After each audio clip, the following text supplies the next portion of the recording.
Good morning. आता मागच्या लेक्चर्समध्ये आपलं थेरॉटिकल पार्ट हा कंप्लीट झालेला आहे. तर आता जो पुढचा पार्ट घेणार आहे तो न्यूमरिकल पार्ट आहे. तर न्यूमरिकल पार्टमधला पहिला जो आपल्याला महत्त्वाचं न्यूमरिकल्स बघायला मिळतं ते based on Ostwald dilution law आहे. आणि त्यामध्येच ओस्टवॉल्ड डायल्यूशन लॉमध्ये आपण पहिल्यांदा इम्पॉर्टंट फॉर्म्युले ऑन ओस्टवॉल्ड डायल्यूशन लॉ लिहिलेला आहे. Alpha is equal to number of moles ionise divided by total number of moles present. बी आहे पर्सेंट डिसअसोसिएशन और percent ionisation equal to alpha into 100. Dissociation किंवा आयोनायझेशन दोन्हीपैकी काही म्हणा. पुढे तुम्हाला माहिती आहे K is equal to alpha square C और alpha is equal to under root K upon C. Weak ऍसिडला alpha is equal to under root K A upon C. बेसला alpha is equal to under root K B upon C येईल. तसंच hydrogen ions concentration काढत असताना N म्हणजेच number of moles into आपल्याला particular degree of dissociation into concentration किंवा hydrogen ions concentration under root dissociation constant into concentration.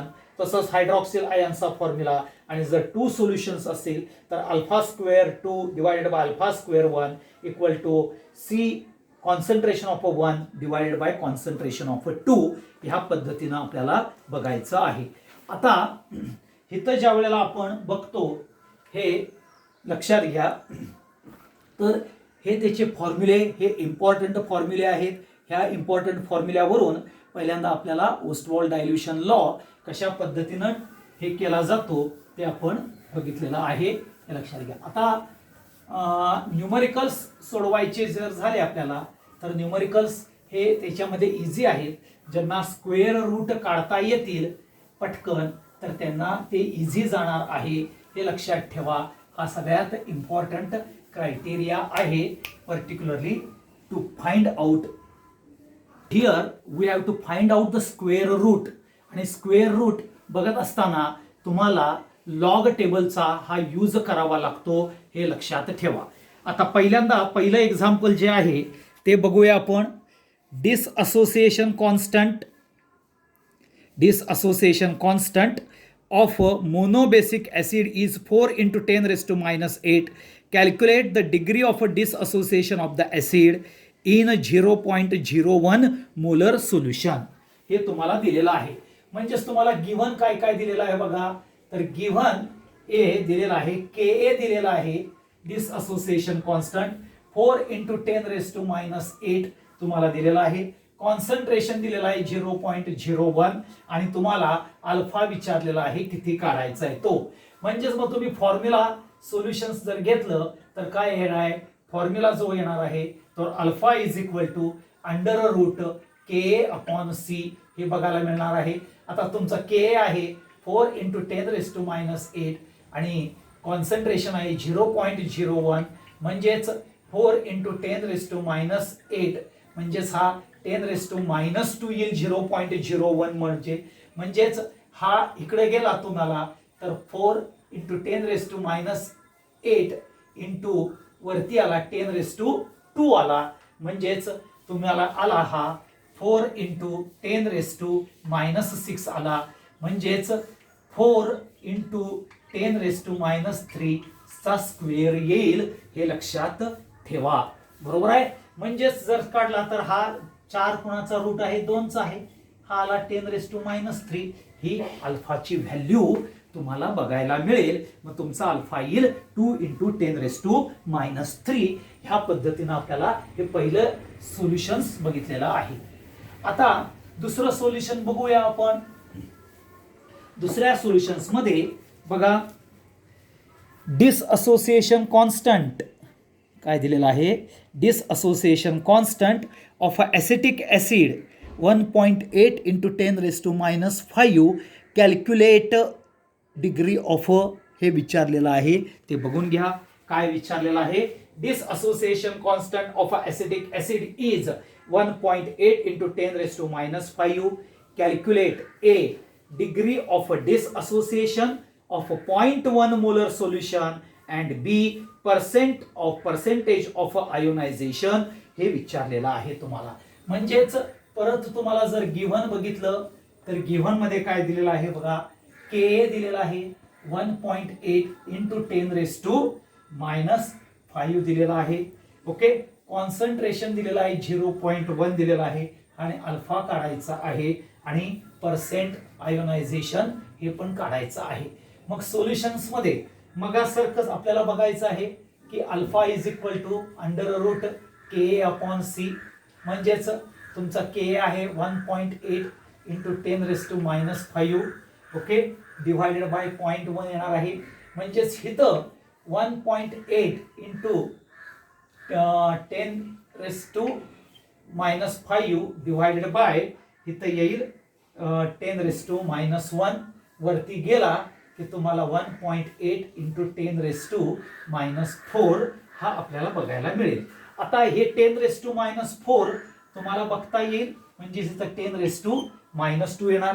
आता तुमच्याकडं log table मध्ये जर बघितलं तर लॉग टेबल मध्ये असं स्क्वेअर रूट्स फ्रॉम 1 to 10 हे कॅरेक्टर आहे. लॉग टेबल मध्ये नसेल तर तसलं लॉग टेबल घ्यायचं, म्हणजेच इझी जातं. आता ह्यामध्ये 1.8 चा 0 मध्ये बघितला तर ह्याची व्हॅल्यू येते 1.34 आणि 1.342, म्हणजे 1.8 चा स्क्वेअर बाहेर काढला तर 1.342 इंटू 10⁻⁻2 हा पार्ट येतो.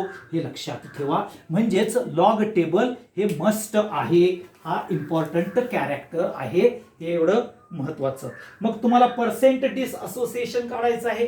अल्फा इज इक्वल टू काय आहे पर्टिक्युलरली बघा 1.342 येणार इंटू 10⁻⁻2 इंटू 100 करा आणि 100 केल्यानंतर हे जाईल तुमचं आणि मग तुमचा येईल ओनली 1.342 हा अल्फा येईल. हे लक्षात ठेवा. पर्सेंटेज आयोनायझेशन हे तुम्हाला बघायला मिळेल. हे जो पर्सेंटेज येणार आहे, सॉरी, हा तुमचा अल्फा आला, हा पर्सेंटेज आयोनायझेशन कॅरेक्टर आलेलं आहे.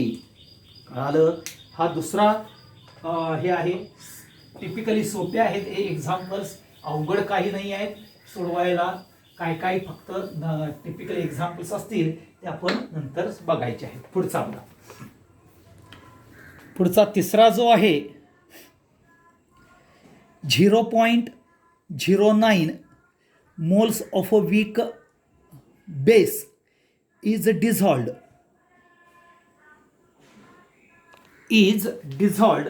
in 9 dm³ of water. Dissociation constant of the base is 3.6 into 10⁻⁻10. Calculate the degree of dissociation of the base in the solution. हे तुम्हाला विचारले. पुन्हा बघा, 0.09 moles of a weak base is dissolved in 9 dm³ of water. Dissociation constant of the base is 3.6 into 10⁻⁻10. Calculate the degree of dissociation of the base in the solution. म्हणजेच इथं तुम्हाला given काय काय दिलेलं आहे बघा. गिव्हन दिलेलं आहे हे केबी दिलेला आहे.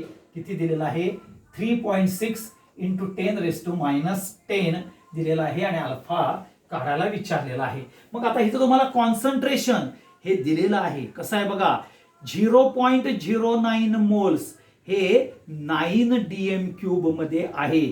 म्हणजेच लक्षात घ्या, तुम्हाला सोल्युशन्स मध्ये कॉन्सन्ट्रेशन पहिल्यांदा काढायचं आहे. 9 dm³ कंटेन किती 0.09 मोल एवढ्या तुम्हाला कंटेन्स बघायला मिळतात. तर 1 dm³ मध्ये किती हे काढा. म्हणजेच concentration equal to 0.09 into 1 divided by 9 dm³ केलं की तुमचा हा 0.01 हा मोल्स पर dm³ येतं. हे लक्षात ठेवा. मग ही स्टेप महत्वाची आहे ह्या एक्झाम्पल करता. मग तुम्हाला alpha is equal to √KB/C घेऊ शकता. म्हणजेच KB आहे 3.6 इंटू 10⁻⁻10 येणार आहे. इथं तुमचा 0.01 आहे, म्हणजेच 10⁻⁻2 येणार आहे. 3.6 इंटू 10⁻⁻10 डिवायडेड बाय 10⁻⁻2. हे सोडवलं तुम्ही 3.6 इंटू 10⁻⁻8 येईल आणि 10⁻⁸ आल्यानंतर तुम्हाला 10⁻⁸ म्हणजेच हा येईल 10⁻⁻4. आता 3.6 चा स्क्वेअर रूट ह्याच्यामध्ये बघितला तर 1.897 येतो. 1.897 इंटू 10⁻⁴ हे तुम्हाला बघायला मिळेल. मग तुम्हाला पर्सेंटेज असोसिएशन विचारलं तर percentage equal to 1.897 into 10⁻⁴ into 100 केलं की पर्सेंटेज येईल. एवढं लक्षात ठेवा. मग इथं हे अवघड आहे का? तर हे अवघड टिपिकली तरी नाही आहे असं मला वाटतंय. हे लक्षात ठेवा. आता पुढचा जो पार्ट आहे तो बघून घेऊया आपण. पर्टिक्युलरली हे आपल्याला झालेलं आहे ह्या पद्धतीचं एक्झाम्पल. ठीक आहे. तर पुढचं एक्झाम्पल बघूया. पुढचं एक्झाम्पल जे आहे weak monobasic acid is 0.04% disassociated 0.01 molar solution. Calculate its disassociation constant. हे तुम्हाला विचारलेलं आहे. कॅल्क्युलेट इथं काय विचारलेलं आहे? डिसअसोसिएशन कॉन्स्टंट तुम्हाला विचारलेला आहे. म्हणजेच तुम्हाला इथं बघा गिवन काय काय दिलेलं आहे. गिवन दिलेलं आहे कॉन्सन्ट्रेशन दिलेलं आहे 0.01 मोलर दिलेलं आहे आणि पर्सेंट डिसअसोसिएशन दिलेलं आहे ते किती दिलेलं आहे 0.04 एवढं दिलेलं आहे आणि के काढायला सांगितलेलं आहे. मग इथं काय करायचं? पहिल्यांदा सोल्युशन्स मध्ये अल्फा काढायचा आहे आपल्याला. अल्फा इक्वल टू काय आहे? Number of moles ionised divided by काय येणार आहे? Total number of mole. Okay, हे येणार आहे. आता तुम्हाला माहिती आहे 0.04 डिवायडेड बाय 100 कारण ह्याची व्हॅल्यू तुम्हाला दिलेली आहे. ओके, इंटू 0.04 डिवायडेड बाय 100 केलं तर अल्फा हा येईल काढता पर्सेंटेज डिसअसोसिएशन वरनं. म्हणजेच तुम्हाला काय येईल 4 इंटू 10⁻⁻4 येतंय का बघा. 4 इंटू 10⁻⁻4 हे येऊ शकतं का बघा. एवढं लक्षात ठेवा. 4 इंटू 10⁻⁻4 आला. मग तुम्हाला माहिती आहे K is equal to alpha square into C म्हणजेच 4 इंटू 10⁻⁻4 चा ब्रॅकेट स्क्वेअर. कॉन्सन्ट्रेशन 0.01 टाका आणि मग तुमचं उत्तर जर येईल ते उत्तर येईल 4 चौक 16 येईल. 16 इंटू 10⁻⁸ इंटू 0.01 येईल. म्हणजेच 16 इंटू 10⁻⁻10 हे तुमचं केचं उत्तर येईल. हे लक्षात ठेवा. समजलं? तर ह्या पद्धतीनं हे आपल्याला न्यूमरिकल्स सोडवायचे असतात. कशाचे? पर्टिक्युलरली ओस्टवॉल्ड डायल्युशन लॉचे. आता पुढचा पार्ट बघूया. पुढचं न्यूमरिकल्स आपण बघूया. घ्या इथं 2 into 10⁻⁻4 2 into 10⁻⁻4 mole of weak base हे दिलेलं आहे तुम्हाला बघा. Okay, weak base is dissolved in a 200 cm³ of water. The disassociation constant of a weak base दिलेला आहे 2.5 into 10⁻⁻10 and what is the degree of ionization. म्हणजेच तुम्हाला इथं गिव्हन दिलेला आहे केबी दिलेला आहे. तो गिव्हन केबी किती आहे बघा 2.5 into 10⁻⁻10 हा तुम्हाला दिलेला आहे. आता तुम्हाला कॉन्सन्ट्रेशन दिलेलं नाही आहे. कॉन्सन्ट्रेशन काढायचं आहे. अल्फा काढायचा आहे. एवढं लक्षात ठेवा. आता तुम्हालाच माहिती आहे सोल्युशन्स मध्ये की पहिल्यांदा 200 cm³ इक्वल टू 0.2 dm³ येतात. हे तर तुम्ही कन्व्हर्जन्स करू शकता. मग 0.2 dm³ हे च्यामध्ये किती नंबर ऑफ मोल्स आहेत तर 2 इंटू 10⁻⁻4 एवढे मोल आहेत. तर 1 dm³ ला किती म्हणजेच तुमचं कॉन्सन्ट्रेशन येईल 1 इंटू 2 इंटू 10⁻⁻4 डिवायडेड बाय 0.2 एवढं केलं की तुमचं हे उत्तर येईल 1 × 10⁻³ मोल्स पर DM³ आपल्याला बघायला मिळेल. हे आपल्याला कॅन्सल होऊन तुम्हाला काढता येईल, एवढं लक्षात ठेवा. मग तुम्हाला माहिती आहे alpha square is equal to KB/C, म्हणजेच alpha is equal to √KB/C घ्या. म्हणजे तुमचा KB किती आहे तर 2.5 × 10⁻10 येईल डिवायडेड बाय 1 × 10⁻³ वरती गेलं जे 10⁻7 होईल. ओके, हे लक्षात ठेवा. ओके, 10⁻7 होईल इथं, जे 2.5 × 10⁻7 होईल. मग आपण असं करू शकतो 25 × 10⁻8 कॅल्क्युलेशन्सला, म्हणजेच ह्याचा 25चा स्क्वेअर आहे आणि हा 10⁻4 येईल. ही अल्फाची व्हॅल्यू तुम्हाला बघायला मिळेल. ओके, आता ह्यामध्ये काही अवघड आहे का असं बघा तुम्ही. एखाद्याच वेळेस याचं अवघड आपल्याला काहीही बघायला मिळत नाही. पुढचं जे एक्झाम्पल आहे ते पण आपण सोडवूया का. ते पण अगदी सोपं आहे.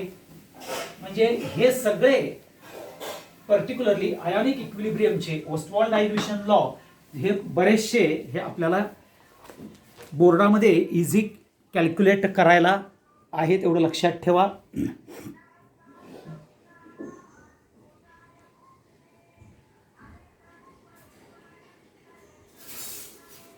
ओके, पुढचा बघा. Calculate hydrogen ions concentration of 0.1 molar acetic acid which is 1% डिसअसोसिएटेड. हा दिलेला आहे. हे अशासारखं न्यूमरिकल्स जे आहे हे JEE किंवा CET कॅरेक्टरला विचारलं जातं, हे लक्षात ठेवा. आता फक्त आपण सोडवायचा कसा आहे अप्रोच तेवढा बघूया. आपल्याला given number of moles ionised हे दिलेलं आहे बघा तुम्हाला. नंबर ऑफ मोल्स आयोनाइज्ड दिलेला आहे किती 1% दिलेला आहे आणि कॉन्सन्ट्रेशन दिलेलं आहे 0.1 हे लक्षात ठेवा मोलर. ओके, 0.1 मोलर एवढं दिलेलं आहे. आता तुम्ही पहिल्यांदा सोल्युशन्स मध्ये तुमचा जो अप्रोच असणार आहे हा आयोनाइज करता बघा. म्हणजेच अल्फा इक्वल टू 1/100 हे येणार आहे. म्हणजेच इथं काय येईल 1 × 10⁻² ही अल्फाची व्हॅल्यू येणार आहे, हे लक्षात ठेवा. आता ॲसिटिक ॲसिड जो आहे, ॲसिटिक ॲसिड हा तुम्हाला जो दिलेला आहे तो मोनोबेसिक आहे बघा. CH3COOH हा मोनोबेसिक आहे. मोनोबेसिक आहे त्यामुळे N = 1 येणार. आणि मग तुम्हाला माहिती आहे particularly hydrogen ions concentration N × alpha × C. Okay, म्हणजेच N ची व्हॅल्यू आहे 1, अल्फाची आहे 1 × 10⁻² आणि ह्याची आहे 0.1 एवढं टाका. म्हणजेच तुमचं उत्तर येईल 10⁻³ मोल्स पर DM³ हे तुमचं उत्तर येईल, एवढं लक्षात ठेवा. हा फक्त फॉर्म्युला कसा वापरायचा हा सगळ्यात इम्पॉर्टंट क्रायटेरिया येतो. कुठला तर पर्टिक्युलरली हायड्रोजन और hydroxyl ions equal to N × alpha × C. आता हा पुढचा त्याचा महत्वाचा पार्ट बघूया. हा पुढचं न्यूमरिकल्स.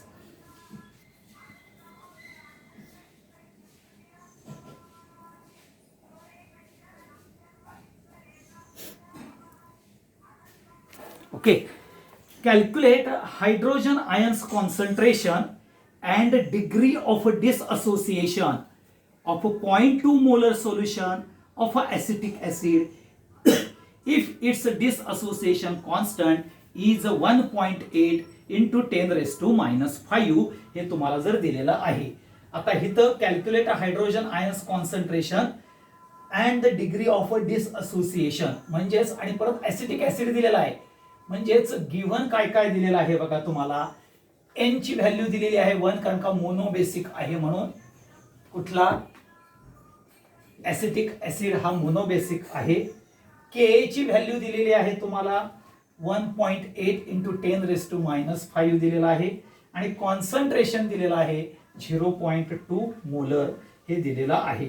ओके, मग पहिल्यांदा आपण असं काढू शकतो की alpha square is equal to Ka/C न आपण व्हॅल्यू काढू शकतो. म्हणजेच alpha is equal to √Ka K/C न, म्हणजेच K किती दिलेला आहे 1.8 इंटू 10⁻⁵ डिवाइडेड बाय 0.2 हे टाका, म्हणजेच तुमचा 9218 येतं. म्हणजे इथं जर घेतलं तर 90 इंटू 10⁻⁶ येईल, हे लक्षात ठेवा. आणि 90चा जो आपल्याला इथं स्क्वेअर रूट बघायचा जर झाला 90चा 90चा ओके, तर स्क्वेअर रूट ऑफ 90 हा 9.487 येतो. किती येतो 9.487 इंटू 10⁻³ हा तुमचा अल्फाची व्हॅल्यू येईल. मग तुम्ही हायड्रोजन आयन्स कॉन्सन्ट्रेशन घ्या n into alpha into C, म्हणजेच n आहे 1 इंटू 9.487 इंटू 10⁻³ इंटू 0.2 करा. आणि हे जर सोडवलं की तुमचा हा 1.897 इंटू 10⁻³ मोल्स पर dm³ हे आपल्याला बघायला मिळतं. हे लक्षात ठेवा. हा सगळ्यात महत्वाचा क्रायटेरिया असतो. पुढचा बघूया आपण, degree of dissociation of mono acidic हा आहे 4.3 इंटू 10⁻². हे तुम्हाला एक्झाम्पल्समध्ये आहे, हे लक्षात ठेवा. आता ह्या एक्झाम्पलमध्ये काय दिले बघा, degree of dissociation of monobasic is 4.3 into 10⁻² in its solution. The dissociation constant of the base is 1.85 into 10⁻⁵. Okay, concentration of a solution हे लक्षात ठेवा. हे पुन्हा एकदा आपण नीट बघून घेऊया. ठीक आहे, बघा, the degree of a dissociation of a mono acidic base is 4.3 into 10⁻² in its solution. The dissociation constant of the base is 1.85 into 10⁻⁵. Calculate the concentration of a solution and concentration of a hydroxyl ion in the solution. आता इथं लक्षात घ्या, पुन्हा आता मी काय आहे त्याच पद्धतीनं सोडवायचं आहे. KB दिलेला आहे तुम्हाला, किती दिलेला आहे KB 1.85 इंटू 10⁻⁵. अल्फा दिलेला आहे तुम्हाला 4.3 इंटू 10⁻². काढायचं आहे हायड्रॉक्सिल आयन्स कॉन्सन्ट्रेशन. म्हणजेच पहिल्यांदा तुम्हाला इथं कॉन्सन्ट्रेशन काढून घेतलं पाहिजे. तर कॉन्सन्ट्रेशन कसं काढणार, C is equal to KB upon alpha square. इथं लक्षात ठेवा, फक्त कॉन्सन्ट्रेशन दिलेलं नाही आहे, KB आणि अल्फाची व्हॅल्यू दिलेली आहे, म्हणून तुम्ही कॉन्सन्ट्रेशन काढू शकता. C is equal to KB upon alpha square. कसा, तर KB is equal to alpha square into C हा फॉर्म्युला आहे का नाही, तर त्याप्रमाणे C is equal to KB upon alpha square. KB ची व्हॅल्यू घाला आणि अल्फाची व्हॅल्यू घाला, तुम्हाला कॉन्सन्ट्रेशन येईल. आणि मग hydroxyl ions N into alpha into C, कारण का तुम्हाला इथं परत मोनो ॲसिडिक दिलेला आहे, म्हणजे N ची व्हॅल्यू आली 1 आली, अल्फा तुम्ही दिलेला आहे आणि कॉन्सन्ट्रेशन तुम्ही आता काढलेलं आहेच, हे लक्षात ठेवा. आणि त्याप्रमाणे त्याची जे उत्तर येतं ते उत्तराची व्हॅल्यू फक्त लक्षात ठेवा. हायड्रॉक्सिल आयन्सचं 4.3 इंटू 10⁻⁴ यायला पाहिजे आणि कॉन्सन्ट्रेशनची व्हॅल्यू 0.01 मोलर आली पाहिजे. त्याच्यानंतर पुढचा जो महत्वाचा पार्ट आहे तो आपण बघूया. शेवटचं एक्झाम्पल ओस्टवॉल्ड डायल्युशन लॉचं जे मी सोडवून घेणार आहे ते, आणि मग तुम्हाला 1-2 एक्झाम्पल्स सोडवायला देणार आहे घरी. ओके, तर ह्यामध्ये काय दिले बघा, an organic mono acidic base is 4.3% dissociated in its 0.01 molar solution. Calculate degree of disassociation in its 0.02 molar solution. म्हणजे आता इथं काय काय दिले बघा, तुम्हाला B1 दिलेला आहे, 2 प्रकारचे कॉन्सन्ट्रेशन दिलेले आहेत.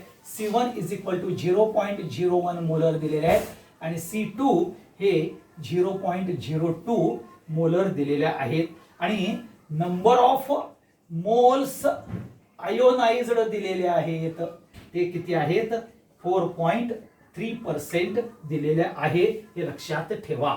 मग तुम्हाला पर्टिक्युलरली अल्फा 1 जो आहे तो आपल्याला काढता येतो. तो कसा आहे 4.3 डिवायडेड बाय 100 हे जर केलं तर तुम्हाला येईल 4.3 इंटू 10⁻². हा अल्फा 1 काढता येतो, हे लक्षात ठेवा. मग तुमचा फॉर्म्युला आहे काय आहे, अल्फा 2 चा ब्रॅकेट्स अल्फा 2 चा स्क्वेअर डिवायडेड बाय अल्फा 1 चा square equal to C1 upon C22. हे लक्षात ठेवा. आपल्याला काढायचा आहे alpha 2 square is equal to alpha 1 square into C1 upon C22. म्हणजे अल्फा 1 स्क्वेअरचा किती आहे 4.3 इंटू 10⁻² चा ब्रॅकेट स्क्वेअर करा इंटू C1 किती दिलेला आहे 0.01 डिवायडेड बाय 0.02. हे सोडवा म्हणजेच तुमची व्हॅल्यू येईल 9.245. ओके, हे 10⁻⁴ येईल अल्फा स्क्वेअरची. मग अल्फा अंडर रूट मध्ये घ्या 9.245 into 10⁻⁴. Therefore alpha is equal to 10⁻⁴ म्हणजे 10⁻² आलं. आणि ज्या वेळेला तुम्हाला स्क्वेअर रूट बघता त्यावेळेला 9.2 मध्ये जावा. 9 पॉइंट काय आहे 9 पॉइंट किती आहे 245.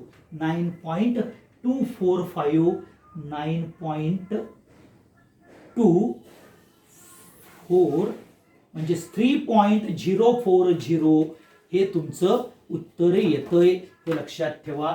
3.040 इंटू 10⁻² ही अल्फाची व्हॅल्यू तुम्हाला काढता येते, एवढं लक्षात ठेवा. हे आपण बघितलेलं आहे. ठीक आहे, समजलं तर ह्या पद्धतीनं तुम्ही सोडवायचं आहे. हे इम्पॉर्टंट क्रायटेरिया आहेत, लक्षात ठेवा. आता जे तुम्हाला मी देणार आहे ते एक्झाम्पल्स. हे पहिलं एक्झाम्पल सोडवायचं आहे तुम्ही सगळ्यांनी मिळून.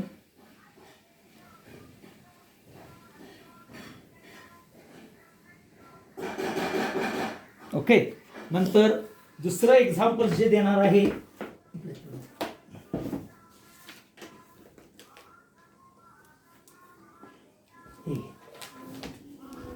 दुसरं एक्झाम्पल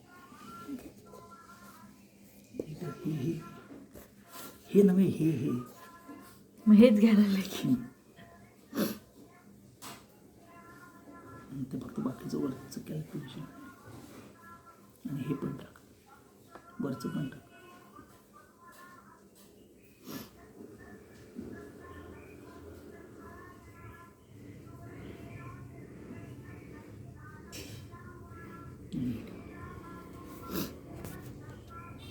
सहा सात मध्ये पण टाक.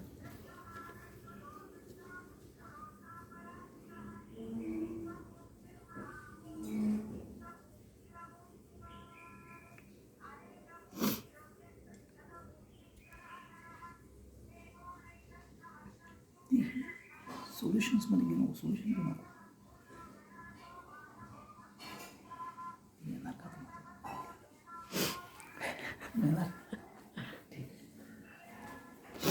तर हा आपला महत्त्वाचा पार्ट आज आपण आता बघितलेला आहे की ज्याच्यामधले न्यूमेरिकल्स कसे सोडवायचे ओस्टवाल्ड डायल्यूशन लॉचे बघितलेले आहेत.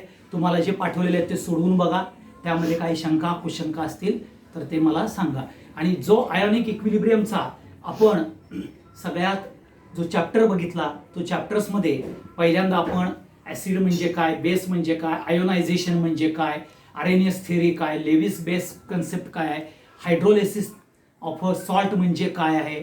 ओके, ह्या सगळ्या गोष्टी त्यामध्ये बघितलेल्या आहेत. Solubility product, common ion effect, buffer solution, pH pOH, Henderson Hasselbalch equation, हे सगळं आपण बघितलेलं आहे. आणि हे आत्ता न्यूमेरिकल्स ओस्टवाल्ड डायल्यूशन लॉचे बघितले. जेवढं आयोनिक इक्विलिब्रियमवरचे आपण एक्झाम्पल्स करू तेवढं JEE आणि नीटच्या कॅरेक्टरला सगळ्यात महत्त्वाचं येतं, कारण हे इम्पॉर्टंट आहे, एवढं लक्षात ठेवा. Thank you very much.